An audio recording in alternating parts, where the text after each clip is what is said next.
சொல்லாத புத்தகம் எது, சொல்லாத மதம் எது, சொல்லாத பெரியவங்க எந்த வீட்டில் இருக்கிறாங்க? ஹலோ ஃப்ரெண்ட்ஸ், வணக்கம். Welcome to books in Tamil.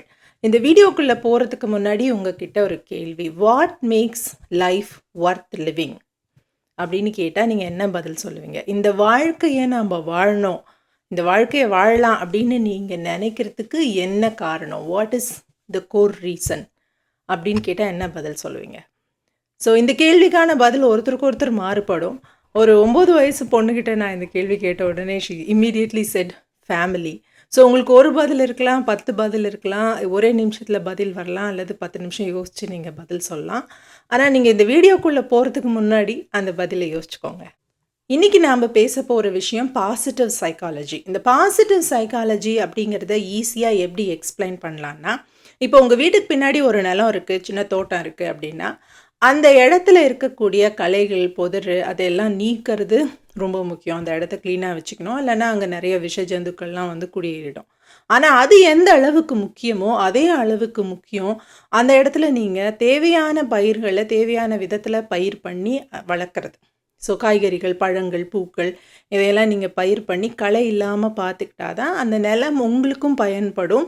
திருப்பி திருப்பி அந்த களை வந்துக்கிட்டு உங்களுக்கு பிரச்சனை கொடுக்காமலும் இருக்கும். ஸோ இதே கான்செப்ட் தான் பாசிட்டிவ் சைக்காலஜி. நம்மளோட மைண்டில் இருந்து நெகட்டிவ் விஷயங்களை நீக்கிறது எவ்வளோ முக்கியமோ அதே அளவு முக்கியம் பாசிட்டிவ் விஷயங்களால் நம்மளுடைய மனதை ரீப்ளேஸ் பண்ணுறது. ஸோ இன்றைக்கி நாம் பார்க்க போகிறது வந்து கோர்சரால் இருக்கிற ஒரு கோர்ஸ். அந்த கோர்ஸோட பேரே பாசிட்டிவ் சைக்காலஜி. இதை டிசைன் பண்ணவர் doctor Martin E.P. Seligman.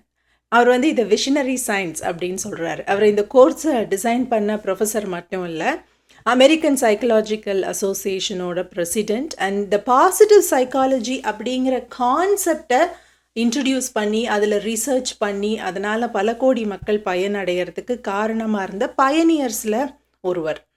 So இவர் வந்து யூனிவர்சிட்டி ஆஃப் பென்சில்வேனியா யூனிவர்சிட்டி வந்து சைக்கியாட்ரி அண்ட் சைக்காலஜி ரிசர்ச்சுக்கு வந்து உலகத்தோட one of the top most university.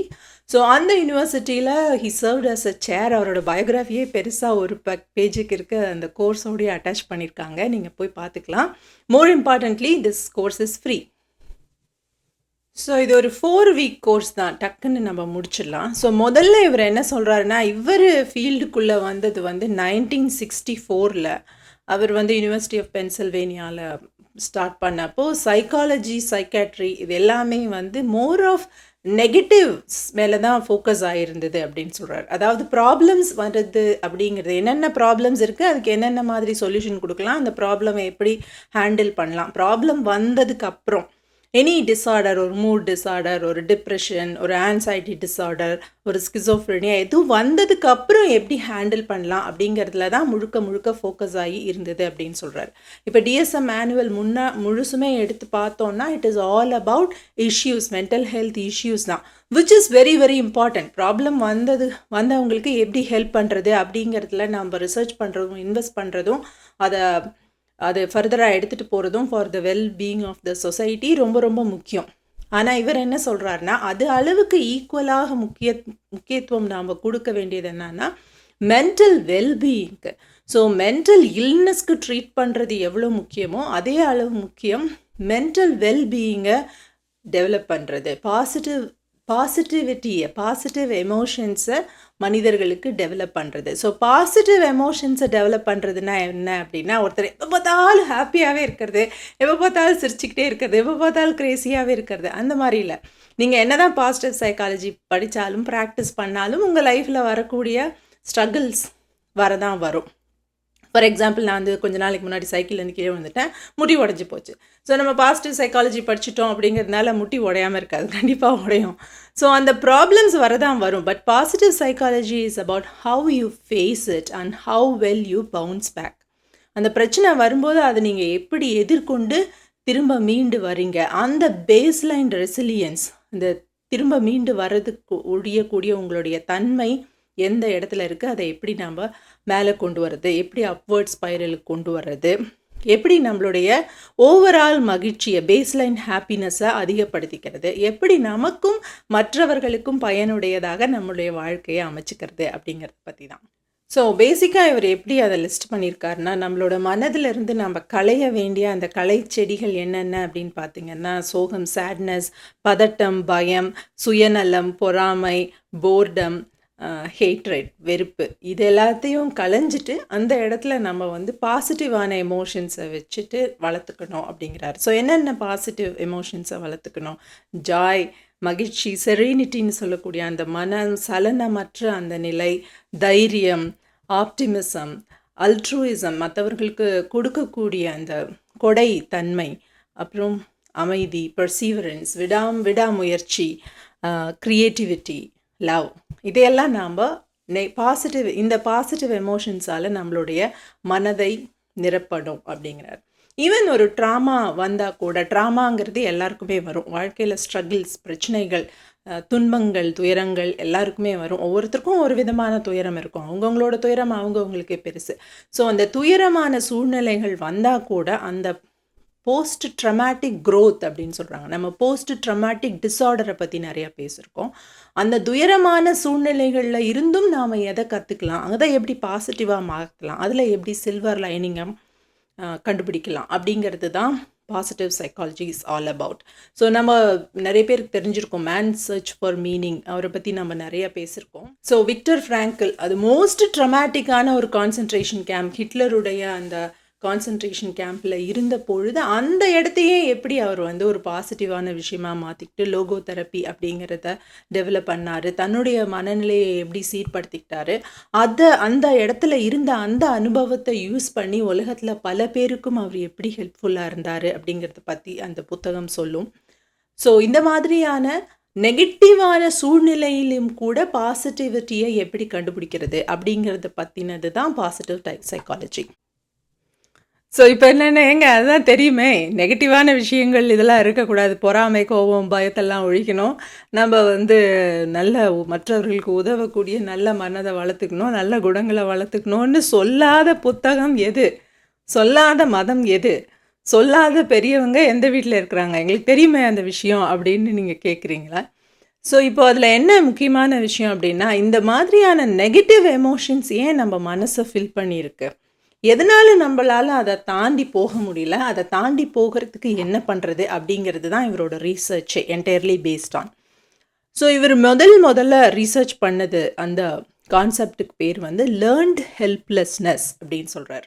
So நம்ம எல்லாருமே, மனிதர்கள் மட்டும் இல்லை, எல்லா விலங்குகளுமே வந்து க்ரீச்சர்ஸ் ஆஃப் ஹேபிட்ஸ், இதை பற்றின விஷயங்களை நம்ம எல்லாரும் நிறைய ஏற்கனவே படிச்சிருப்போம். இந்த பாவ்லோவியன் எக்ஸ்பெரிமெண்ட் பற்றி. ஒரு நாய்க்கு வந்து சாப்பாடு போடுற நேரத்துல எல்லாம் மணி அடிப்பாங்க. ஸோ எப்போல்லாம் சாப்பாடு போடுறாங்களோ அப்போல்லாம் மணி அடிக்கும். ஸோ அந்த எக்ஸ்பெரிமெண்ட்டோட கண்டினியூவேஷன் என்னென்னா, ஒரு கட்டத்தில் வந்து சாப்பாடே கொடுக்காம வெறும் மணியை மட்டும் அடித்தா கூட அந்த நாயுடைய வாயில் உமிழ்நீர் சுரக்குது. ஏன்னா அந்த அளவுக்கு அந்த சிக்னலையும் அதோடைய உடம்புல நடக்கக்கூடிய கெமிக்கல் ரியாக்ஷன். ஸோ உங்கள் உடம்புல உமிழ்நீர் சுரக்கணும் அப்படின்னு சொன்னால் சில ஜீன்ஸ் ஆக்டிவேட் ஆகணும், நிறைய பயோகெமிக்கல் ரியாக்ஷன்ஸ் எல்லாம் நடக்கணும், அப்புறம் தான் வந்து உமிழ்நீர் சுரக்க முடியும். ஸோ வெளியில் இருக்கக்கூடிய ஒரு சிக்னல் உங்களுடைய உடலில் அந்த அளவுக்கு ஒரு மாற்றத்தை ஏற்படுத்துது அப்படிங்கிறது தான் இந்த பாவ்லோவியன் எக்ஸ்பெரிமெண்ட். இது எல்லாருமே படிச்சிருப்போம். ஸோ இவரோட லேபில் வந்துட்டு அந்த பாவ்லோவியன் எக்ஸ்பெரிமெண்ட் நடந்து முடிஞ்சதுக்கப்புறம் அவங்க இன்னொரு எக்ஸ்பெரிமெண்ட் பண்ணுறதுக்கு திட்டமிடுறாங்க. அதுதான் அபவுட் லேர்ன்ட் ஹெல்ப்லெஸ்னஸ். அதாவது ஒரு ஹெல்ப்லெஸ்னஸ் ஸ்டேட்டில் இருக்கிறதுக்கு, நான் எந்த ஒரு முயற்சியும் எடுக்காமல் ஒரு அபலையாக இருக்கிறதுக்கு, ஒரு பிரச்சனை வரும்பொழுது அது எதிர்கொள்ள முடியாமல் ஒரு ஒரு ஒரு இடத்துல ஒரு ஷெல்லில் போட்டு நான் குறுகிக்கக்கூடிய அந்த நிலைக்கு போகிறதுக்கு மனிதர்களையும் மற்ற விலங்குகளையும் அவங்க கற்றுக்குறாங்க. They learn it from the situation. That's called learned helplessness.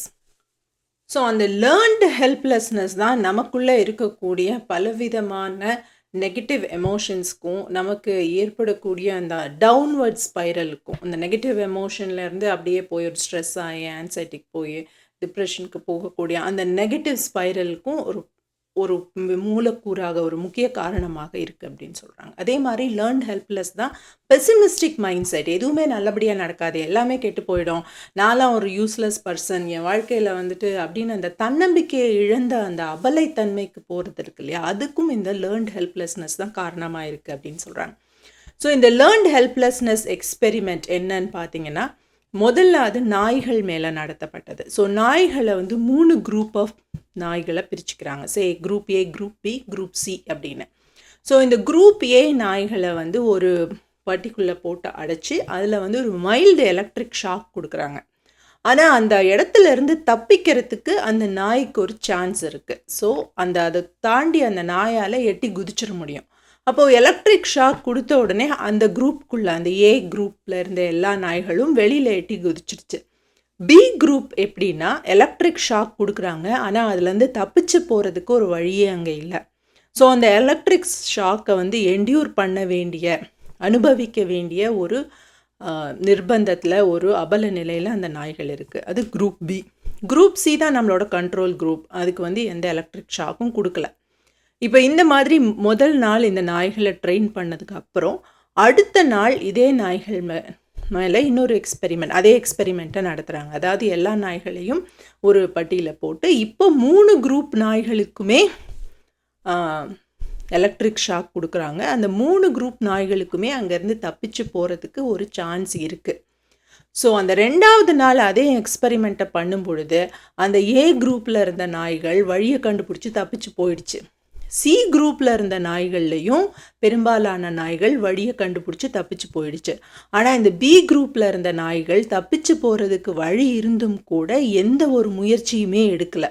அதுதான் லேர்ன்ட் ஹெல்ப்லெஸ்னஸ்.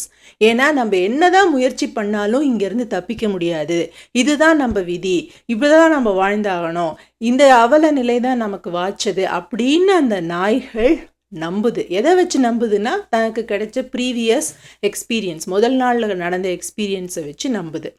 ஸோ இதே எக்ஸ்பெரிமெண்ட்டோட செகண்ட் பார்ட்டை வந்து ஹியூமன் பீயிங்ஸ் மேலே நடத்துகிறாங்க. ஸோ மனிதர்களையும் அதே மாதிரி 3 குரூப்பாக பிரிச்சுட்டு முதல் குரூப் ஆஃப் மனிதர்களை ஒரு ரூம்குள்ளே அனுப்புகிறாங்க. அந்த ரூமில் வந்து ஒரு பயங்கரமான அன்டாலரபிள் ஒரு ஸ்குவீக்கி நாய்ஸ் அந்த ரூமில் இருக்குது. அது வந்து ரொம்ப பயங்கரமான ஒரு நாய்ஸ். அதே நேரத்தில் அங்கே ஒரு ஸ்டாப் பட்டனும் இருக்குது. அந்த ஸ்டாப் பட்டனை ப்ரெஸ் பண்ண உடனே அந்த நாய்ஸ் வந்து நின்று போயிடுது. ஸோ எப்போல்லாம் அந்த நாய்ஸ் வருதோ அவங்க ஸ்டாப் பட்டனை ப்ரெஸ் பண்ணால் நாய்ஸ் நின்றுடுது. So this is for group A people. Group 2 பீப்புளுக்கு என்னென்னா, அங்கே வந்து பயங்கரமான சத்தம் வருது, ஆனால் அங்கே இருக்கிற பட்டனை ப்ரெஸ் பண்ணாலும் அந்த சத்தம் வந்து நிற்கலை.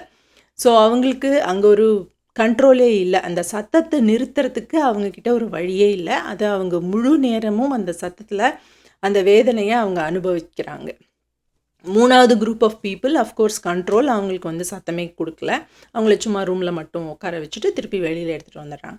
இப்போ நெக்ஸ்ட் டே 24 hours லேட்டர் அதே 3 குரூப் பீப்புளையும் கூட்டிகிட்டு வந்து திருப்பியும் அதே எக்ஸ்பெரிமெண்ட்டை பண்ணுறாங்க. இப்போ அந்த எக்ஸ்பெரிமெண்ட் என்னென்னா, அவங்க இருக்கக்கூடிய ரூமில் பயங்கரமான ஒரு சத்தம் வருது.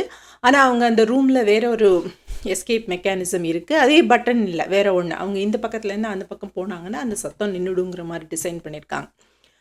ஸோ இப்போ இந்த முதல் குரூப் ஆஃப் பீப்புள் இருக்காங்க இல்லையா, அவங்களுக்கு ஒரு பட்டனை ப்ரெஸ் பண்ணால் சத்தத்தை நிறுத்த முடியக்கூடிய ஒரு எபிலிட்டி, ஒரு சுச்சுவேஷன் இருந்தது இல்லையா. அவங்க வந்து ஏதோ ஒரு முயற்சி பண்ணி பார்க்குறாங்க. ஏதோ ஒரு கண்டிப்பாக ஒரு வழி இருக்கும் இதுலேருந்து தப்பிக்கிறதுக்கு அப்படின்னு ஏதோ ஒரு முயற்சி பண்ணி அந்த சத்தத்தை நிறுத்துறதுக்கான வழியை கண்டுபிடிச்சிடுறாங்க. ஆனால் இந்த 2வது குரூப் ஆஃப் பீப்புள், அந்த பட்டனே இல்லாத முதல் நாள் எக்ஸ்பீரியன்ஸ் பண்ணவங்க, எந்த முயற்சியுமே பண்ணாமல் சும்மா உட்காந்துக்கிறாங்க. ஏன்னா எதுவும் வழி இருக்காது, நேற்று மாதிரி தான் இன்றைக்கும் இருக்க போகுது, இந்த சத்தத்தை நாம் அனுபவிச்சு தான் ஆகணும் அப்படிங்கிற ஒரு முடிவுக்கு வந்துடுறாங்க. ஆனால் இந்த 3வது குரூப் ஆஃப் பீப்புள் அவங்களும் முயற்சி பண்ணி பார்க்குறாங்க. ஸோ இதிலேருந்து நமக்கு தெரியறது என்னென்னா, லேர்ன்ட் ஹெல்ப்லெஸ்னஸ், அந்த ஒரு அபலத்தன்மையை ஏற்றுக்கிறது.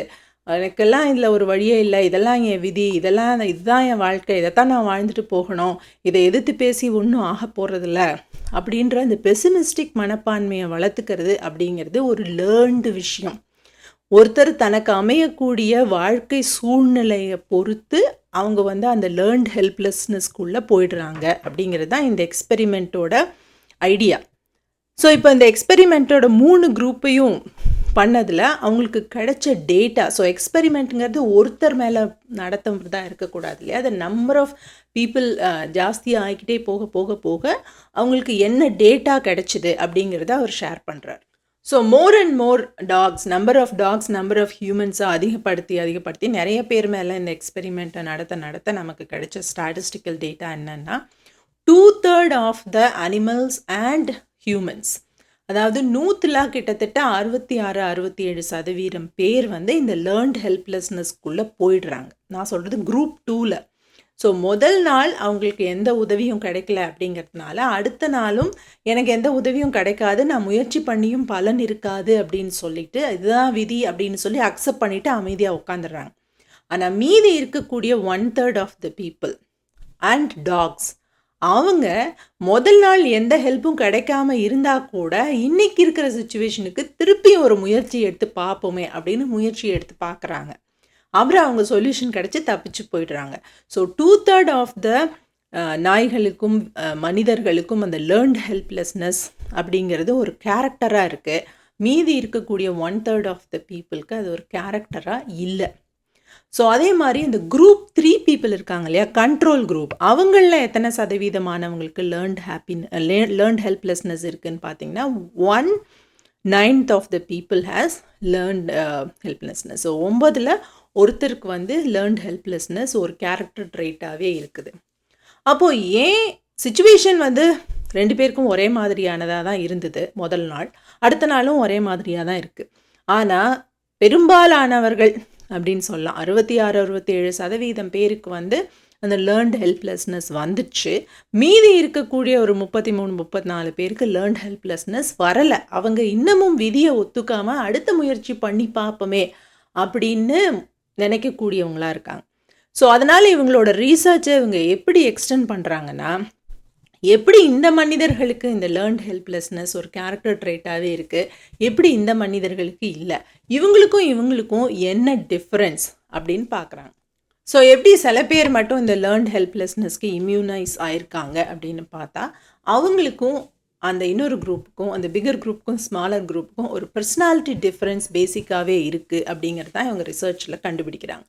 ஸோ அந்த பர்சனாலிட்டி டிஃப்ரென்ஸில் 3 முக்கியமான ஃபேக்டர்ஸ் இருக்குது. முதல் factor is mind set. So இந்த லேர்ன்ட் ஹெல்ப்லெஸ்னஸ்க்குள்ளே போயிட்டு அவங்களுடைய மைண்ட் செட் எப்படி இருக்குது அப்படின்னா, ஏதாவது ஒரு பிரச்சனை வரும்பொழுது அந்த பிரச்சனையை ஒரு பெர்மனெண்ட் பிரச்சனையாக பார்க்கக்கூடிய மைண்ட் செட் இருக்குது. ஸோ இந்த பர்டிகுலர் எக்ஸ்பெரிமெண்ட்டில் மட்டும் இல்லை, இன் ஜென்ரலாகவே அவங்களுக்கு லைஃப்பில் ஏதாவது பிரச்சனை வந்தால், ஒரு சின்ன பிரச்சனை வந்தால் கூட அது பெர்மனெண்ட், இதுலேருந்து நம்ம தப்பிக்க முடியாது, போச்சு அவ்வளோதான், நம்ம வாழ்க்கையே போச்சு, இதுலேருந்து அப்படி ஆகி அதுலேருந்து இப்படி ஆகி இதுலேருந்து இப்படி ஆகி அப்படின்னு ஒரு நெகட்டிவாகவே யோசிக்கக்கூடியவங்களாக இருக்கிறாங்க. ஆனால் இந்த ஆப்போசிட், இந்த இம்யூனைஸ் ஆன மனிதர்கள் பார்த்திங்கன்னா, அவங்க எந்த ஒரு பிரச்சனை வரும்பொழுதும் அந்த பிரச்சனையை ஒரு இண்டிவிஜுவல் ஈவெண்ட்டாக பார்க்குறவங்களா இருக்காங்க. அவங்களுக்கு இந்த பிரச்சனை ஒரு டெம்பரவரி தான், இந்த பிரச்சனை முடிஞ்சதுக்கப்புறம் எல்லாம் சரியாயிடும் அப்படிங்கக்கூடிய மைண்ட் செட் இயல்பாகவே இருக்குது. இப்போ ஃபார் எக்ஸாம்பிள், இந்த மனிதர்கள் யார்கிட்டையாவது போய் ப்ரொப்போஸ் பண்ணுறாங்க, அல்ல இவங்களை யாராவது வந்து கல்யாணத்துக்கு பார்க்க வராங்க, கல்யாணத்துக்கு பார்க்க வந்துட்டு அந்த பையனோ பொண்ணை இவங்களை ரிஜெக்ட் பண்ணிடுறாங்க அப்படின்னு சொன்னால், இந்த லேர்ன்டு ஹெல்ப்லெஸ்னஸ் இருக்கக்கூடிய மனிதர்கள் அந்த மாதிரி சுச்சுவேஷனில் தன்னை ப்ளேம் பண்ணிக்கிறாங்க. நான் அழகாக இல்லை போல இருக்குது, நான் ஏழையாக இருக்கிறதுனால, எனக்கு படிப்பு பத்தலை, என்னையெல்லாம் யாருக்கு பிடிக்கும், என் வீட்டு சுச்சுவேஷன் பிடிக்கல, என் வீடு நல்லா இல்லை அப்படின்னு தன் மேலே அந்த ப்ளேமை போட்டுக்கிறாங்க. ஆனால் இந்த லேர்ன்ட் ஹெல்ப்லெஸ்னஸ் இல்லாத மனிதர்கள் இதே மாதிரி ஒரு சுச்சுவேஷன், அவங்கள யாராவது லவ்வில் ரிஜெக்ட் பண்ணால் அவங்க என்ன நினைக்கிறாங்க, வேலை அவனுக்கு தெரியல, ஒருவேளை அவனுக்கு வேறு ஏதாவது சுச்சுவேஷன் இருந்திருக்கலாம், வேறு யாரையாவது பிடிச்சிருந்துருக்கலாம், அவன் போனால் என்ன, எனக்குன்னு ஒருத்தர் வராமையாக போயிடுவாங்க அப்படின்னு யோசிக்கக்கூடியவங்களாக இருக்காங்க. ஸோ இவங்க வந்து பெர்மனெண்ட்டாக அந்த பிரச்சனையை பார்க்குறாங்க, இது தன்மேலானது அப்படின்னு எடுத்துக்கிறாங்க. இன்னொருத்தங்க வந்து அதை டெம்ப்ரவரியாக பார்க்குறாங்க.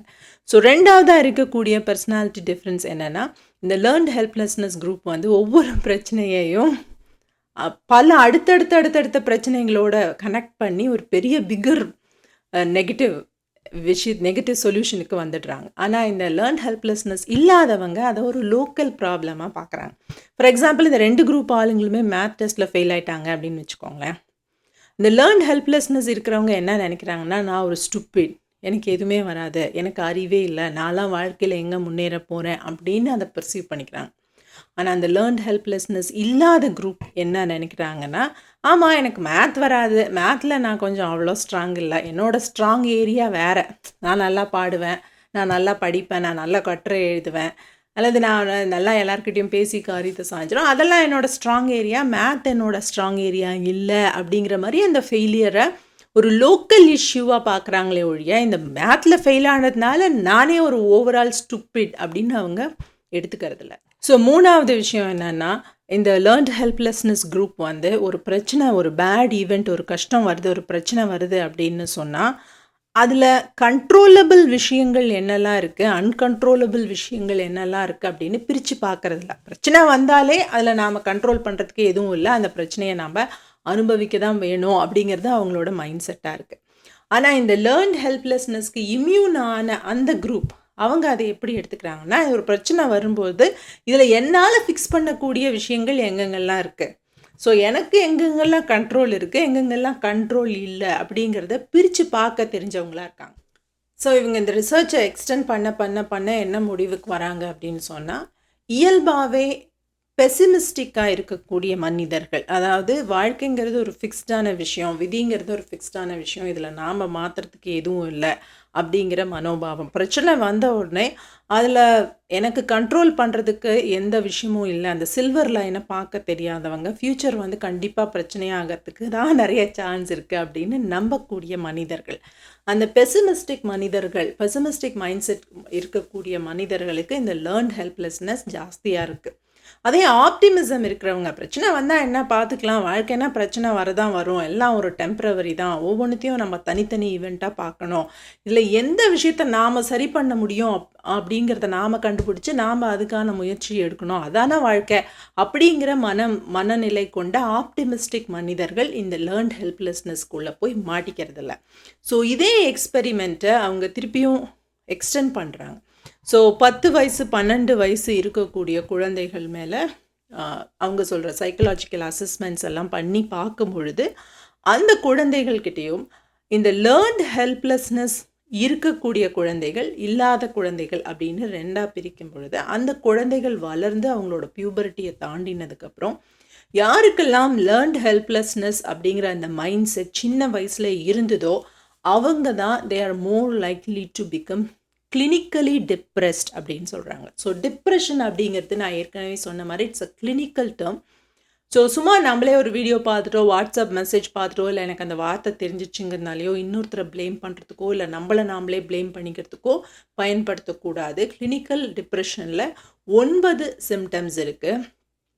ஸோ அந்த சிம்டம்ஸை தான் நான் இப்போ உங்களுக்கு வீடியோவில் காமிச்சிட்டு இருக்கேன். ஸோ இந்த 9 சிம்டம்ஸில் குறைஞ்சபட்சம் 5 சிம்டம்ஸாவது ஒருத்தருக்கு 2 வாரத்துக்கும் மேலே இருந்தது அப்படின்னு சொன்னால் அவங்கள வந்து நாம் ஒரு தெரபிஸ்ட்கிட்டையோ ஒரு சைக்காட்ரிஸ்ட்கிட்டையோ கூட்டிகிட்டு போகணும். அப்புறம் அவங்க பார்த்துட்டு டிசைட் பண்ணுவாங்க இவங்களுக்கு இருக்கிறது டிப்ரெஷனா இல்லையான்னு. Because there could be so many other reasons. இந்த பிரச்சனை இருந்தாலும் அவங்களுக்கு டிப்ரெஷன் இல்லாமல் இருக்கிறதுக்கு பல காரணங்கள் இருக்கலாம்.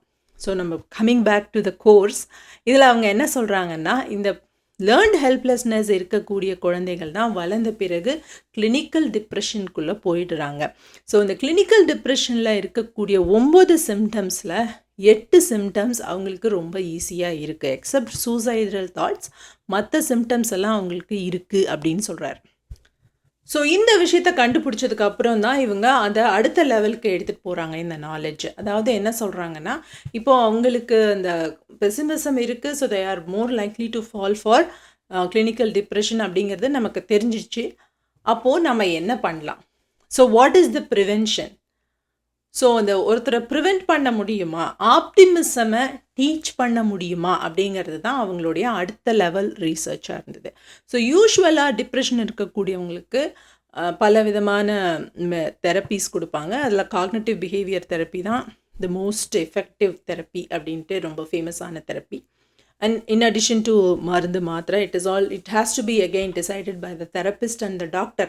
நம்ம வந்து வீடியோ பார்த்துட்டோ வாட்ஸ்அப் பார்த்துட்டோ டிசைட் பண்ணக்கூடாது. ஆனால் அவர் என்ன சொல்கிறாருன்னா, அந்த காக்னிட்டிவ் தெரப்பி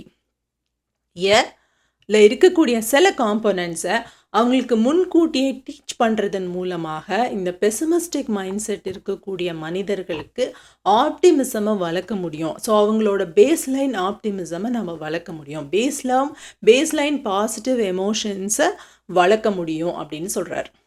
ஸோ அவர் இந்த மாதிரியான சில விஷயங்களை, சில ப்ராக்டிசஸை நம்ம பண்ணும்போது நம்மளோட ஓவரால் ஆப்டிமிசம் இன்க்ரீஸ் ஆகும். அந்த லேர்ன்ட் ஹெல்ப்லெஸ்னஸ்குள்ளேருந்து நம்ம கொஞ்சம் கொஞ்சமாக வெளியில் வந்துடலாம், நம்மளுடைய மைண்ட் செட்டை நம்ம பாசிட்டிவாக வச்சுக்கலாம் அப்படிங்கிறார். ஸோ அகெயின், ஸோ பாசிட்டிவாக வச்சுக்கிறதுனா என்ன, வெல்பீயிங்னா என்ன? இப்போ ஒருத்தர் சந்தோஷமாக இருக்கிறாங்களா இல்லையாங்கிறத யார் எப்படி டிசைட் பண்ண முடியும்? இதுக்கான அளவுகோல்னு ஏதாவது இருக்கா? ஸோ ஒருத்தர் மகிழ்ச்சியாக இருக்கிறாங்க. அஃப்கோர்ஸ் இப்போ நம்மக்கிட்ட நிறைய neuroscience, neurology techniques, fMRI techniques எல்லாம் இருக்குது. ஓரளவுக்கு அவங்களுடைய பேஸ்லைன் ஹாப்பினஸை நம்மளால் சயின்டிஃபிக்கலி மெஷர் பண்ண முடியுது. பட் அது வந்து எல்லாருக்கும் ஆக்சசிபிளாக இல்லை. ஸோ அதனால் அவங்க டெவலப் பண்ணியிருக்கிற ஒரு டூலுக்கு பேர் தான் பெர்மா, PERMA. ஸோ இந்த பெர்மா அப்படிங்கிற இந்த 5 விஷயம் ஒருத்தர்கிட்ட இருந்ததுன்னா அவங்களுடைய பேஸ்னல் ஹாப்பினஸ் அதிகமாக இருக்குது, அவங்களோட வெல்பீயிங் அதிகமாக இருக்குது அப்படின்னு சொல்கிறார். ஸோ ஒருத்தரோட ஃபிசிக்கல் ஹெல்த் பற்றி நம்ம பேசும்போது உடலுடைய ஒரே ஒரு உறுப்பை மட்டும் எடுத்துக்கிட்டு ஒருத்தர் கண்ணு நல்லா தெரியுது இவருக்கு, அதனால் இவர் வந்து ஃபிசிக்கலி ஃபிட்டாக இருக்கார், இல்லை கை மட்டும் நல்லா இருக்கு, இல்லை ஹார்ட் நல்லா வேலை செய்யுது, கிட்னி நல்லா வேலை செய்யுதுன்னு ஒரே ஒரு உறுப்பை மட்டும் எடுத்துகிட்டு உங்களுடைய ஃபிசிக்கல் வெல்பீயிங்கை எப்படி டிசைட் பண்ண முடியாதோ அதே மாதிரி தான் நம்மளோட மென்டல் வெல்பீயிங்கையும் ஒரே ஒரு ஃபேக்டரை மட்டும் வச்சு டிசைட் பண்ண முடியாது அப்படிங்கிறாரு ப்ரொஃபஸர். இவர் என்ன சொல்கிறாருன்னா, இந்த 5 ஃபேக்டர்ஸுமே நம்மளுக்கு ஒரு பேலன்ஸ்டாக நல்லபடியாக இருந்ததுன்னா நம்மளோட ஓவரால் வெல்பீயிங் வந்து ஜாஸ்தியாக இருக்குது அப்படின்னு அர்த்தம் அப்படின்றாரு. ஸோ இந்த பெர்மா அப்படின்னா என்னென்னா, P for positive emotions, E அப்படின்னா engagement, R stands for relationship, M meaning, P purpose and A is accomplishments. இந்த 5 விஷயமும் ஒருத்தருக்கு இருக்கணும் அப்படின்றார். ஸோ பாசிட்டிவ் எமோஷன்ஸ் அது என்னென்னு நம்ம வீடியோவோட ஆரம்பத்திலே பார்த்தோம். நெக்ஸ்ட் விஷயம் வந்து என்கேஜ்மெண்ட். அதாவது நீங்கள் முழுக்க உங்களையே மறந்து, நான் என்னையே மறந்துட்டு நேரம் போனதே தெரியாமல் இந்த ஒரு ஆக்டிவிட்டியில் இன்வால்வ்டாக இருந்தேன் அப்படின்னு நீங்கள் நினைக்கக்கூடிய, உணரக்கூடிய தருணங்கள் உங்களோட வாழ்க்கையில் அதிகமாக இருக்கிற பட்சத்தில், உங்களோட நாளில் அதிகமாக இருக்கிற பட்சத்தில், அந்த மொமெண்ட்ஸ் அதிகமாக இருக்கிற பட்சத்தில் உங்களோட ஓவரால் வெல்பீயிங் நல்லா இருக்கு. ஸோ அந்த மாதிரி சில components it is a very important factor அப்படிங்கிறாரு. இந்த ஃப்ளோ வந்து அழகாக இருக்கணும், நீங்கள் உங்களையே மறந்து அதில் இன்வால்வ் ஆகிருக்கிற மாதிரியான விஷயங்கள். இது ஒவ்வொருத்தருக்கும் ஒன்று இருக்கலாம். ஒருத்தருக்கு மியூசிக்காக இருக்கலாம், ஒருத்தருக்கு ஃப்ரெண்ட்ஸோட பேசிகிட்டு இருக்கிறதா இருக்கலாம், ஒருத்தருக்கு புக்கு படிக்கிறதா இருக்கலாம், ஒருத்தருக்கு எக்ஸசைஸ் பண்ணுறதா இருக்கலாம், ஒருத்தருக்கு வந்து குழந்தைங்களுக்கு பாடம் சொல்லி கொடுக்குறதா இருக்கலாம், இந்த மாதிரி ஒருத்தர் கணக்கு போடுறதா இருக்கலாம். ஒவ்வொருத்தருக்கும் ஒன்று இருக்கலாம். ஸோ உங்களுக்கு அந்த மாதிரியான விஷயம் என்னது? So what is your engagement? அந்த விஷயத்தை நீங்கள் கண்டுபிடிங்க. எந்த விஷயம் செய்யும்போது நீங்கள் மெய் மறந்து அதில் இன்வால்வ்டாக இருப்பீங்க, அந்த விஷயம் என்னன்னு கண்டுபிடிச்சி அதை நம்மளோட வாழ்க்கையில் அந்த தருணங்களை நாம் அதிகப்படுத்திக்கிட்டே போகிறோம். ஸோ 2வது ரிலேஷன்ஷிப். ஸோ மனிதனுடைய வாழ்க்கையில் இன்னொரு முக்கியமான விஷயம், நம்மளோட வெல்பீயிங்கில் நம்ம எந்த அளவுக்கு ரிலேஷன்ஷிப்பை வளர்த்துருக்கோம் அப்படிங்கிறது தான். நம்ம எந்த அளவுக்கு மற்றவர்களோட பாசிட்டிவான, ஃப்ரெண்ட்லியான, ஸ்மைலிங்கான ரிலேஷன்ஷிப் வச்சுருக்கோம் அப்படிங்கிறது ரொம்ப முக்கியம் அப்படிங்கிறார். இவர் என்ன சொல்கிறாருன்னா, ரிச்சர்ட் டாக்கின்ஸ் வந்து ஒரு தியரி சொல்லுவார். அவர் புக்கே எழுதியிருக்காரு, செல்ஃபிஷ் ஜீன் அப்படின்னு. ஸோ ஒவ்வொரு ஜீனுடைய மரபணுவனுடைய முக்கியமான ப்ராப்பர்ட்டி என்னன்னா, தன்னை தற்காத்துக்கிறது, தன்னை வந்து அடுத்தடுத்த தலைமுறைக்கு பரப்புறது தான். அதுதான் ஒரு உயிரோட மெயின் பர்பஸ் அப்படிங்கிற மாதிரி அவர் எக்ஸ்பிளைன் பண்ணியிருப்பார். ஸோ ஆனால் இவர் எக்ஸ்பிளைன் பண்ணுறது என்னென்னா, அதுக்கு அப்படியே ஆப்போசிட். ஸோ அந்த இண்டிவிஜுவல் செலெக்ஷன் மட்டும் இல்லை, மனிதர்களை பொறுத்த வரைக்கும் குரூப் செலெக்ஷன். அந்த குரூப் செலெக்ஷனுக்கு உதவின ஜீன்கள் தான் மனித இனம் வந்து மற்ற எல்லா விலங்குகளையும் தாண்டி தழை தூங்குவதற்கு காரணமாக இருந்தது அப்படிங்கிறார். ரொம்ப ரொம்ப ரொம்ப ரொம்ப பேசிக்கான ஒரு எக்ஸாம்பிள் வந்து இவர் கொடுக்குறாரு. ரொம்ப கொஞ்சம் எக்ஸாஜரேட்டட் எக்ஸாம்பிள்னு வச்சுக்கோங்களேன். பட் இதுதான் நம்மளுக்கு அந்த விஷயத்தை நல்லா புரிஞ்சுக்கிறதுக்கு உதவும். அது என்னென்னா, இப்போ அந்த காலத்தில் வந்து 2 ட்ரைபல் குரூப்ஸ் சண்டை போட்டுக்கிறாங்க, அந்த நாடோடி மனிதர்கள். அந்த 2 குரூப்பில் எந்த குரூப் வந்து தழை தோங்கி அடுத்து இனப்பெருக்கம் பண்ணி அடுத்து வாழக்கூடிய தன்மையுடையதாக இருக்கும்னு பார்த்தீங்கன்னா, எந்த குரூப்பில் சுயநலமற்ற மனிதர்கள் அதிகமாக இருக்காங்களோ, எந்த குரூப்பில் குரூப் கோஆப்ரேஷன் நல்லா இருக்கோ, எந்த குரூப்பில் அந்த நாலேஜை ஷேர் பண்ணிக்கிட்டு, வெப்பன்ஸை ஷேர் பண்ணிக்கிட்டு, அந்த ஸ்ட்ரென்த்தை ஷேர் பண்ணிக்கிட்டு உழைக்கக்கூடிய தன்மை எந்த குரூப்புக்கு அதிகமாக இருக்கோ அந்த குரூப்பு தான் வந்து அதிகமாக அந்த போரில் வென்றிருக்கும். அவங்களுடைய சந்ததியினர் தான் அதிகமாக உற்பத்தியாக இருப்பாங்க, அவங்களுடைய சந்ததியினர் தான் வாழ்ந்திருப்பாங்க. ஸோ அதுக்கு பேர் தான் குரூப் செலெக்ஷன். ஸோ எந்த குரூப்பில் ரிலேஷன்ஷிப் நல்லா இருக்கோ அந்த குரூப் வாழும். அது மனித இனம் தழைத்தோங்குவதற்கான ஒரு important quality. So that is why மற்ற மனிதர்களோட நம்ம ஒரு நல்ல ரிலேஷன்ஷிப்பை வச்சுக்கிறது அப்படிங்கிறது நம்மளோட பேஸ்லைன் ஹாப்பினஸ்க்கு ரொம்ப ரொம்ப ஒரு முக்கியமான குவாலிட்டி. ஸோ 3வது ஆப்டிமிசமை வளர்த்துக்கிறதுக்கும் பேஸ்லைன் ஹாப்பினஸை வளர்த்துக்கிறதுக்கும் முக்கியமானது பெர்மாவோட அடுத்த காம்போனண்ட் மீனிங். அதாவது ஒரு அர்த்தமுள்ள வாழ்க்கையை நாம் வாழ்கிறது. அது என்னங்க அர்த்தமுள்ள வாழ்க்கை அப்படின்னு சொன்னால், ஒரு சுயநலம் இல்லாத வாழ்க்கை அப்படின்னு சொல்லாமே. சுயநலமாக நம்ம எந்த அளவுக்கு யோசிச்சுக்கிட்டே போகிறோமோ அந்த அளவுக்கு நம்மளுடைய மனபாரங்களும் மன வலிகளும் அதிகமாகிட்டே தான் போகும். ஸோ அந்த சுயநலம் தாண்டி என்ன பொது நலத்துக்கும், அதாவது லார்ஜர் தேன் லைஃப்னு சொல்லுவாங்க, என்னை விட பெரிய ஒரு ஏதோ ஒரு விஷயத்துக்கு நான் ஒரு கான்ட்ரிபியூட் பண்ண சுயநலம் இல்லாமல் எதிர்பார்ப்பு இல்லாமல் கான்ட்ரிபியூட் பண்ண நம்மளுடைய மன வலிகள் குறைந்து நம்மளுடைய மன மகிழ்ச்சி அதிகமாயிட்டே போகும் அப்படிங்கிறது இவருடைய 4வது கான்செப்ட். இது எப்படி ஒர்க் ஆகும், இது எப்படி லாஜிக்கல் அப்படிங்கிறத பற்றி நான் இன்னொரு நாள் பேசுகிறேன். இப்போ வந்து நாம் இந்த கோர்ஸில் ஃபோக்கஸ் பண்ணுவோம். 5வது அக்கம்ப்ளிஷ்மெண்ட். எல்லா மனிதர்களுக்கும், ஏன் எல்லா உயிர்களுக்குமே இதையோ நான் அக்கம்ப்ளிஷ் பண்ணியிருக்கேன், இந்த ஃபீலிங் ஆஃப் அக்கம்ப்ளிஷ்மெண்ட், நான் ஒரு விஷயத்தை செய்து முடித்திருக்கேன் அப்படிங்கிற அந்த திருப்தி வேணும். அந்த இன்டலெக்சுவல் ஃபேக்கல்ட்டிக்கு ஒரு சாட்டிஸ்ஃபேக்ஷன் வேணும் அப்படிங்கிறாங்க. ஸோ இதுக்கு இவங்க ஒரு எக்ஸ்பெரிமெண்ட் பண்ணியிருக்காங்க. ஒரு எலிகள் மேலே நடத்தப்பட்ட எக்ஸ்பெரிமெண்ட், ஒயிட் ஃபுட்டட் மவுஸ் மேலே நடத்தப்பட்ட எக்ஸ்பெரிமெண்ட். அந்த எலிங்களெல்லாம் ஒரு கூண்டில் அடைச்சிட்டு அங்கே வந்து 40 லியூமன் லைட் இருக்கிற மாதிரி ஒரு எல்இடி பல்பு போட்டு அதில் ஒரு ஸ்விட்சை வைக்கிறாங்க. ஸ்விட்சை வச்சோடனே அது வந்து 80 லியூமனுக்கு அந்த லைட்டை மாற்றக்கூடிய ஒரு ஸ்விட்சு. ஸோ அதில் வச்சா இந்த எலிங்கள் இவங்க 40 லியூமனுக்கு இந்த லைட்டை மாற்றினாங்கன்னா டக்குன்னு அதை மாற்றி 80ல் வச்சிடுது.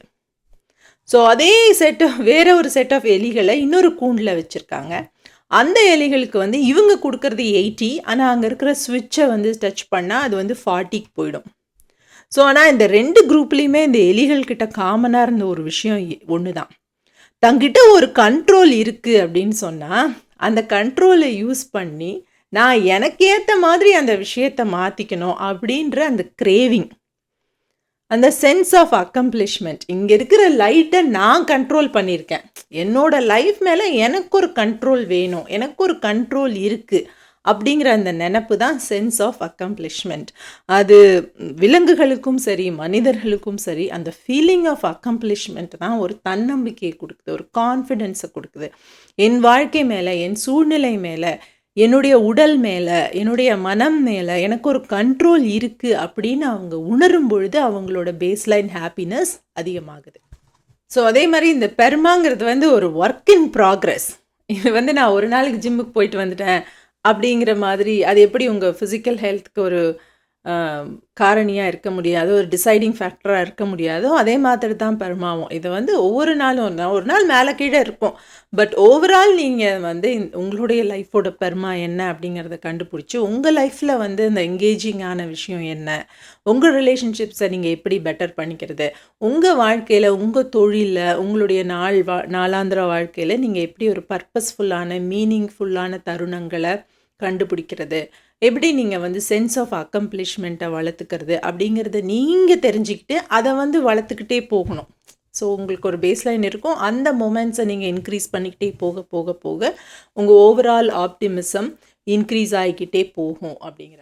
ஸோ இதோட அடிப்படை என்னென்னா, நீங்கள் வந்து எப்போ பார்த்தாலும் என் வாழ்க்கை ஹாப்பியாகவே தான் இருக்கணும், எப்போவுமே எனக்கு நெகட்டிவ் எமோஷன்ஸே வரக்கூடாது அப்படிங்கிற எதிர்பார்ப்பை வளர்த்துக்கிட்டு போகிறதில்ல. வாழ்க்கைனா பிரச்சனையும் இருக்கும், நமக்கு பிடிக்காத விஷயங்களும் நடக்கும், நம்மளுக்கு ஒத்து வராத விஷயங்களும் நடக்கும், நம்மளால் தாங்க முடியாத விஷயங்களும் நடக்கும், சவால்களும் இருக்கும், எல்லாமே இருக்கும். So the positive psychology is not about permanent Joy, it is not promising you permanent joy, but what it is promising you is அந்த நெகட்டிவ் emotions, நெகட்டிவ் எக்ஸ்பீரியன்சஸ் வரும்போது கூட அதை கூட நம்ம எம்ப்ரேஸ் பண்ணிக்கிறது, அது கூட வாழ்க்கையோட ஒரு பார்ட்டு தான் அப்படிங்கிற ஒரு தெளிவான பார்வையோடு அதை எம்ப்ரேஸ் பண்ணிக்கிட்டு அதிலிருந்து நம்ம ஒரு சில்வர் லைனிங்கை கண்டுபிடிக்கிறது. ஸோ இதிலிருந்து நான் எப்படி வந்து பாசிட்டிவாக மாற முடியும் அப்படிங்கிறது.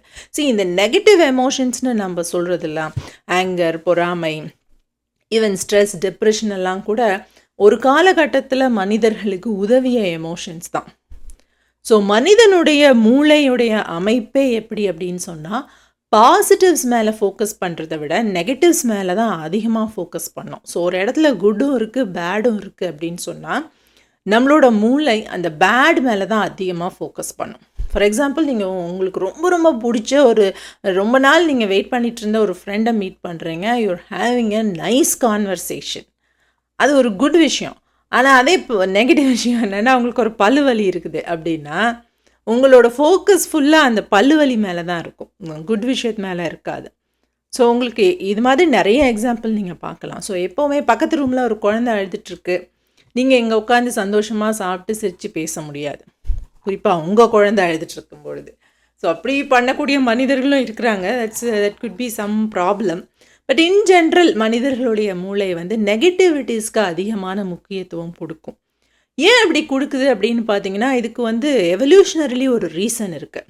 இப்போ நாம் வந்து காடுகளில் வேட்டை சமூகமாக வாழ்ந்த பொழுது சாப்பாடு எங்கே இருக்குது அப்படின்னு தெரிஞ்சு வச்சுக்கிறது ஒரு பாசிட்டிவ் விஷயம். பாம்பு எங்கே இருக்குது அப்படின்னு தெரிஞ்சு வச்சுக்கிறது, அந்த பாம்பு வந்து ஒரு நெகட்டிவ் விஷயம். அதையும் நாம் தெரிஞ்சு வச்சுக்கணும். ஆனால் நம்மளோட மூளை சாப்பாடை ஞாபகம் வச்சுக்கிறத விட பாம்பை தான் அதிகமாக ஞாபகம் வச்சுக்கும். ஏன்னா அதுக்கு தான் நிறைய ஃபோக்கஸ் கொடுக்கும். அப்படி யாருடைய மூளையெல்லாம் ஞாபகம் வச்சுக்கிச்சோ அவங்க தான் வந்து தப்பி பிழைத்தார்கள். சரி, நீங்கள் சாப்பாடு இல்லாமல் கூட 3-4 நாள் இருந்துடலாம். ஆனால் பாம்பு எங்கே இருக்குங்கிறத மறந்துட்டிங்கன்னா you are more likely to die. So அப்போ அந்த நெகட்டிவ் விஷயங்களை யாரெல்லாம் அதிகமாக ஞாபகம் வச்சுக்கிட்டாங்களோ அவங்க தான் அதிகமாக தப்பி பிழைத்தார்கள். அவங்க தான் அதிக சந்ததிகளை உருவாக்கினார்கள். அவங்களோட சந்ததியினர் தான் நாம்பலாம். ஸோ அதனால நமக்கு அதே மனோபாவம் இப்போ கூட இருக்குது.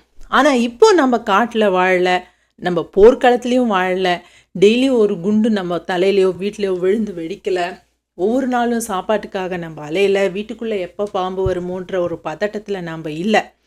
ஆனால் கூட நம்மளுடைய மூளை அதனுடைய பதிவுகளை இன்னும் விடலை. ஸோ அந்த பதிவுகள் இப்போ நமக்கு தேவையில்லைங்கிறதுனால அதை பிரேக் பண்ணிவிட்டு அந்த இடத்துல பாசிட்டிவான பதிவுகளை போடுறதுக்கு நாம் முயற்சி பண்ணுறோம். ஸோ அடுத்தது இந்த லேர்ன்டு ஹெல்ப்லெஸ்னஸோடைய நியூராலஜி. நம்மளுடைய நரம்பு மண்டலத்துக்கும் இந்த லேர்ன்டு ஹெல்ப்லெஸ்னஸ்க்கும் இருக்கக்கூடிய தொடர்பு என்ன அப்படிங்கிறத பற்றி பார்க்கலாம். ஸோ அதை பற்றி பார்க்குறதுக்கு முன்னாடி நான் இந்த டிஸ்கிரிப்ஷன் பாக்ஸில் ஒரு வீடியோ கொடுத்துருக்கேன். ஸோ இந்த வீடியோவை பாஸ் பண்ணிவிட்டு செலக்டிவ் அட்டென்ஷன் டெஸ்ட் அப்படின்னு ஒரு வீடியோ இருக்கும். அந்த வீடியோவை போய் நீங்கள் பாருங்கள். ஸோ அந்த வீடியோவோட பேஸ் என்னன்னா, நிறைய பேர் ஒயிட் ஷர்ட் போட்ட ஆளுங்களும் பிளாக் ஷர்ட் போட்ட ஆளுங்களும் ஒரு பாலை வந்து பாஸ் பண்ணிட்டு இருப்பாங்க. அதில் நீங்கள் அந்த ஒயிட் ஷர்ட் போட்ட ஆளுங்க எவ்வளோ தடவை பாலை பாஸ் பண்ணுறாங்க அப்படிங்கிறத நீங்கள் கண்டுபிடிக்கணும். அதுதான் உங்களோட டாஸ்க். ஸோ அதை பார்த்து அந்த வீடியோவை முழுமையாக பார்த்து முடிச்சுட்டு அப்புறம் இந்த வீடியோவுக்கு வாங்க, இதை கண்டினியூ பண்ணுங்கள். ஸோ அந்த வீடியோ பார்த்துட்டிங்களா? எத்தனை தடவை பாலை பாஸ் பண்ணாங்க? 15 டைம்ஸ் பாஸ் பண்ணாங்க இல்லையா? அது இருக்கட்டும், நீங்கள் கொரில்லாவை பார்த்தீங்களா? ஸோ அந்த எக்ஸ்பெரிமெண்ட், அந்த டெஸ்ட், அந்த வீடியோவை பார்த்த 60% மேற்பட்டவங்க கொரில்லாவை பார்க்கல. நானும் பார்க்கல. நீங்கள் பார்த்துருந்தா வெல் அண்ட் குட். ஸோ இதே வீடியோவை நீங்கள் வந்து ஒரு பெரிய குரூப் ஆஃப் பீப்புளோட உட்காந்து பார்த்தீங்க அப்படின்னு வைங்களேன், அப்போ இவ்வளோ பேர் அதை பார்க்கலையா, நோட்டீஸ் பண்ணலையா அப்படின்னு உங்களுக்கே ரொம்ப ஆச்சரியமாக இருக்கும். கண்ணுக்கு முன்னாடி இருக்கிற விஷயத்தை நாம் பார்க்கல. ஸோ நம்ம நினச்சிக்கிறோம் நம்மளுக்கு ஒரு சூப்பர் மெமரி பவர் இருக்குது, சூப்பர் அட்டென்ஷன் டு டீட்டெயில்ஸ் இருக்குது, நம்ம எல்லாத்தையும் கவனிக்கிற ஆள் அப்படின்னு. நம்ம நினைக்கிற அளவுக்கு மனிதர்களுடைய மூளை வந்து அவ்வளோ தூரம் விஷயங்களை அக்யூரேட்டாக கவனிக்கிறதும் இல்லை, அக்யூரேட்டாக ஞாபகம் வச்சுக்கிறதும் இல்லை. ஸோ அந்த எக்ஸ்பெரிமெண்ட்டை தான் நீங்கள் இப்போ பார்த்தீங்க. ஸோ கண்ணுக்கு முன்னாடி ஒரு கொரில்லா இருந்தும் கூட நம்ம ஏன் அதை பார்க்க தவறிட்டோம் அப்படின்னு பார்த்தீங்கன்னா, நம்மளுடைய விஷுவல் சிஸ்டம் வந்து அப்படி ஒர்க் ஆகுது. ஸோ அதுக்கு வந்து V1 செல்ஸ் எப்படி ஆக்ட் பண்ணுது, V2 செல்ஸ் எப்படி ஆக்ட் பண்ணுது, அது போய் நம்மளோட மூளையில் இருக்கக்கூடிய ஐடியில் போய் எப்படி இன்டகிரேட் ஆகுதுன்னு பெரிய ஒரு சயின்ஸ் கிளாஸ் இருக்கும். அதுக்குள்ளெல்லாம் நான் போக விரும்பலை. உங்கள் கண்ணுக்கு முன்னாடி ஒரு எக்ஸ்பெரிமெண்ட், ஒரு எக்ஸ்ப்ளனேஷன் இருந்தது. அது என்னென்னா, நம்ம பார்க்குற காட்சிகளை எல்லாத்தையும் நம்ம கண்கள் ஒரே மாதிரி கவனிக்கிறதும் இல்லை, மூளை ஒரே மாதிரி பதிய வச்சுக்கிறதும் இல்லை. So we all have different details, different capacity to pay attention to details. அது ஒவ்வொருத்தருக்கும் ஒரு மாறுபாடு மட்டும் இல்லை. யாருமே எல்லா விஷயங்களுக்கும் பெரிய அளவில் அட்டென்ஷன் கொடுக்கறதில்ல. நமக்கு எது தேவையோ அது மேலே தான் நம்ம அட்டென்ஷன் கொடுப்போம். அப்படி தான் நம்மளோட மூளை இயங்குது. அதுக்கு தான் நம்மளோட மூளையும் கண்களும் அட்டென்ஷன் கொடுக்கும். ஸோ இது ஒரு நியூரலாஜிக்கல் ஃபேக்ட். இப்படி தான் நம்மளுடைய நரம்பு மண்டலம் நம்மளை இந்த அளவுக்கு இன்ஃப்ளூயன்ஸ் பண்ண முடியும். ஸோ அதே மாதிரியாக நம்மளோட மூளையில் இருக்கக்கூடிய இன்னொரு பகுதிக்கு பேர் என்னென்னா டார்சல் ரெஃபே நியூக்ளியஸ் அப்படின்னு சொல்லுவாங்க. டிஆர்என் அப்படின்னு வச்சுக்கலாம். ஸோ இந்த டிஆர்என் அப்படிங்கிற இந்த மூளையினுடைய இந்த பகுதி, இந்த செல்கள் யாருக்கெல்லாம் ரொம்ப ஹைலி ஆக்டிவாக இருக்கோ அவங்களுக்கு லேர்ன்ட் ஹெல்ப்லெஸ்னஸும் ஹைலி ஜாஸ்தியாக இருக்குது. அவங்களுக்கு பெசிமிசம் வரதும் ஜாஸ்தியாக இருக்குது. அவங்களுக்கு they are also more likely to become clinically depressed. So இவர் என்ன சொல்கிறாருன்னா, ப்ரொஃபஸர் இந்த ரிசர்ச்சை ஃபர்தராக எடுத்துகிட்டு போகும்பொழுது ஃபிசிக்கலாகவும் அது ஃபிசிக்கல் ஹெல்த் மேலேயும் ஒரு இம்பேக்டை க்ரியேட் பண்ணுது அப்படிங்கிறாரு. ஸோ யாருக்கெல்லாம் லேர்ன்ட் ஹெல்ப்லெஸ்னஸ் அதிகமாக இருக்கோ, பெசிமிசம் அதிகமாக இருக்கோ அவங்களுக்கெல்லாம் டிப்ரெஷன் வர்றது மட்டும் இல்லை, ஃபிசிக்கலாகவும் பார்த்தீங்கன்னா அவங்க இது எலிகள் மேலே நடத்தப்பட்ட சோதனையில் இந்த லேர்ன்ட் ஹெல்ப்லெஸ்னஸ் அதிகமாக இருக்கக்கூடிய எலிகள் தான் அதிகமாக கேன்சர் மாதிரியான க்ரானிக் டிசீசஸ்ஸு அந்த எலிகளுக்கு தான் நிறைய வருது. அந்த எலிகள் are more likely to die compared to அந்த லேர்ன்ட் ஹெல்ப்லெஸ்னஸ் இல்லாத எலிகள். கேன்சர் வந்தால் கூட அதோட ஓரளவுக்கு சர்வைவ் ஆகி அவங்களால திரும்பி வர முடியுது. அதே மாதிரி மனிதர்களில் பார்த்திங்கன்னா ஹார்ட் அட்டாக், இவர் என்ன சொல்கிறாருன்னா, லேர்ன்ட் ஹெல்ப்லெஸ்னஸ் இருக்கக்கூடிய மனிதர்கள் முதல் முறை ஹார்ட் அட்டாக் வந்ததுக்கப்புறம் அவங்களுக்கு தான் second incidence of heart attack அதிகமாக ரொம்ப குவிக்காக வருது அப்படிங்கிறார். ஸோ லேர்ன்ட் ஹெல்ப்லெஸ்னஸ்க்கு இம்யூனைஸாக இருக்கிறவங்களுக்கு அவங்களோட ஃபிசிக்கல் ஹெல்த் கூட ஜாஸ்தியாக இருக்குது அப்படிங்கிறார். அண்ட் ஆல்சோ இவர் ஒரு முக்கியமான விஷயத்தை பற்றி பேசுகிறார்.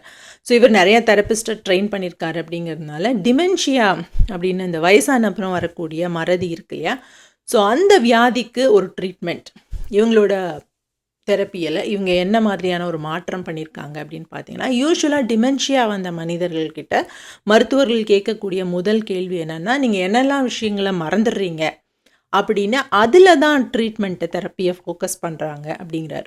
ஆனால் இவர் என்ன பண்ணியிருக்காருன்னா அதை மாற்றிருக்கார்.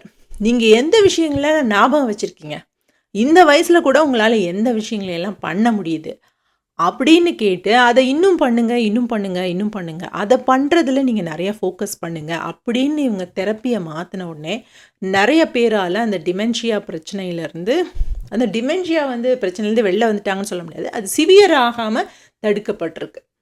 ஸோ அதே தான் இவர் நமக்கும் சொல்கிறார். உங்கள் வாழ்க்கையுடைய பாசிட்டிவ் எமோஷன்ஸ் கொடுக்கக்கூடிய விஷயங்கள் என்னெல்லாம் கண்டுபிடிச்சி அதை நீங்கள் அதிகப்படுத்திக்கிட்டே போகணும். You have to focus more on that and do more of that அப்படிங்கிறார். ஸோ இப்போது இதை ஒரு லிஸ்ட்டாக சொல்லுங்கள், எனக்கு இந்த விஷயங்கள்லாம் நான் பண்ணிக்கிட்டு இருந்தால் என்னோடய பாசிட்டிவிட்டி அதிகமாகும், ஸோ என்னோடய பேஸ்லைன் ஹாப்பினஸ் அதிகமாகும், என்னோடய ஆப்டிமிசம் அதிகமாகும் அப்படின்னா என்னென்ன பயிற்சிகள்லாம் நாம் பண்ணணும் அப்படின்னு பார்த்தா அது ஒரு லிஸ்ட்டாக உங்களுக்கு சொல்கிறேன். ஸோ எகெயின் நான் சொன்ன மாதிரி this is not about knowledge, this is about practice. Exercise பண்ணால் உடம்பு சரி நல்லா பலமாயிடும்னு தெரிஞ்சிருக்கிறதுனாலே என் உடம்பு பலமாயிடாது, நான் அதை பண்ணணும் இல்லையா. ஸோ அந்த மாதிரி பண்ண வேண்டிய விஷயங்கள் என்னெல்லாம் அப்படின்னா, முதல்ல இவர் சொல்கிறது க்ரியேட்டிவிட்டி அண்ட் இமேஜினேஷன். ஸோ உங்களோட க்ரியேட்டிவான ஒர்க்கை நீங்கள் பண்ணிகிட்டே இருங்க அப்படிங்கிறது தான். ஸோ க்ரியேட்டிவான ஒர்க் அப்படிங்கும்போது அதுக்கு உலகம் கொடுக்கக்கூடிய டெஃபினிஷன் என்னென்னா, யாருமே பண்ணாத புது விஷயமாக அது இருக்கணும், உங்களோட சொந்த விஷயமாக அது இருக்கணும், அப்போனா தான் அது க்ரியேட்டிவ்னு உலகம் ஒத்துக்கும், அப்படி தான் இல்லையா. ஸோ இப்போ ஏற்கனவே ஒருத்தர் அது பாடியிருக்காங்க, அந்த பாட்டை நீங்கள் பாடிட்டிங்கன்னா உங்களை பெரிய க்ரியேட்டர்னு அவங்க கொண்டாடுறதில்ல.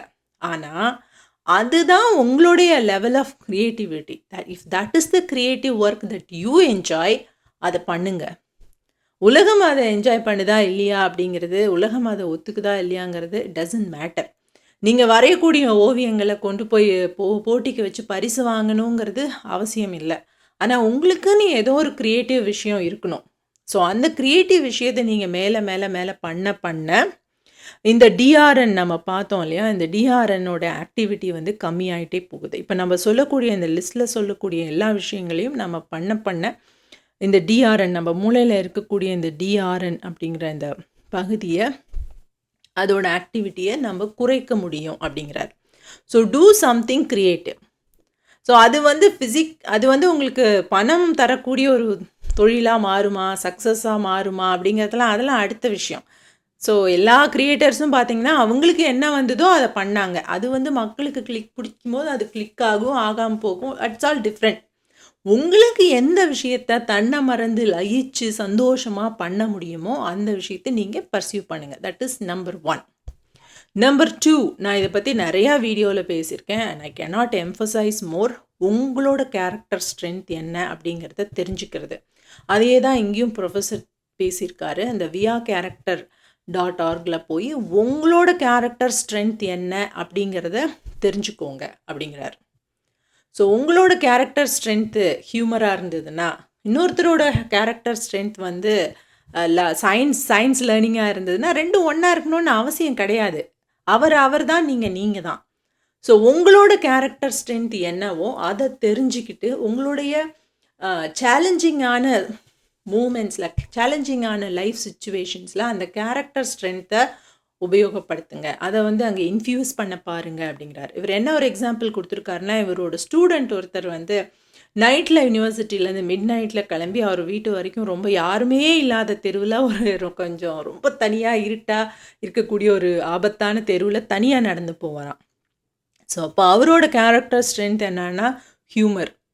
ஸோ அவர் அந்த நேரத்தில் வந்து ஹியூமரஸான விஷயங்களை நினச்சிக்கிட்டு அதை பற்றி யோசிச்சுக்கிட்டே போவாராம். ஸோ அது ரொம்ப சேலஞ்சிங்கான ஒரு கஷ்டமான சுச்சுவேஷன். ஆனால் இவரோட character strength is humour. So இவர் இது மேலே ஃபோக்கஸ் பண்ணும்போது அது மேலே இருக்கக்கூடிய ஃபோக்கஸ் ஆட்டோமேட்டிக்காகவே கம்மியாயிடுது.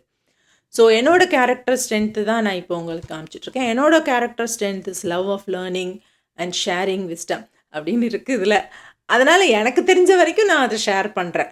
இது எல்லாரும் பிடிக்குமா, பாராட்டுவாங்களா, இட் டசன்ட் மேட்டர். இதை பண்ணும்பொழுது எனக்கு ஒரு பேஸ்லைன் ஹாப்பினஸ் கிடைக்குது பார்த்தீங்களா, தட் இஸ் மோர் இம்பார்ட்டன்ட். இன்னொருத்தர் வந்து இதோட சூப்பராக பண்ணலாம், அவங்களுக்கு நிறையா சக்ஸஸ் கிடைக்கலாம், but that should not affect my happiness. நான் அதை கம்பேர் பண்ணி ஒரு காம்படிஷனுக்குள்ளே போயிட்டு அந்த காம்படிட்டிவ் மைண்ட் செட்டோடு போகும்பொழுது ஹாப்பினஸ் கம்மியாயிடும். ஸோ இது எனக்கான ஹாப்பினஸ்க்கானது, என்னோட பேஸ்லைன் ஹாப்பினஸ்க்கானதுன்னு நினச்சி நம்ம சில க்ரியேட்டிவ் விஷயங்களை பண்ணும்பொழுது தட் இன்க்ரீசஸ் யுவர் ஆப்டிமிசம்.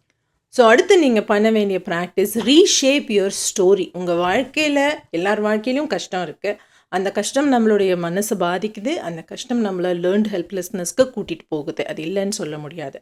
ஆனால் அதை பற்றி நீங்கள் யோசிக்கும் பொழுதும் மற்றவங்க கூட நீங்கள் அதை ஷேர் பண்ணும் பொழுதும் அந்த கஷ்டம், அந்த அப்யூஸ்லேயே ஃபோக்கஸ் பண்ணாமல் அதில் கூட ஏதாவது ஒரு சில்வர் லைனிங் இருந்திருக்கும் இல்லையா, அவ்வளோ பிரச்சனையான தருணத்தில் கூட இது நல்லபடியாக இருந்தது, இது இருந்ததுனால என்னால் தப்பிச்சு வர முடியுது அப்படின்னு ஏதோ ஒன்று இருந்திருக்கும் இல்லையா, அதில் ஃபோக்கஸ் பண்ணுங்க அப்படிங்கிறாரு ப்ரொஃபஸர்.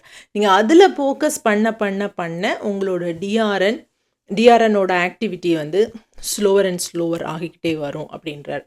அடுத்தது எல்லாருக்கும் தெரிஞ்ச விஷயம், do more of yoga and meditation அப்படிங்கிறாரு. ஸோ யோகா அண்ட் மெடிடேஷன் நிறைய நியூரோ சயின்ஸ் எவிடன்ஸ் நம்மக்கிட்ட இருக்குது. It helps to improve our baseline happiness அப்படின்றது.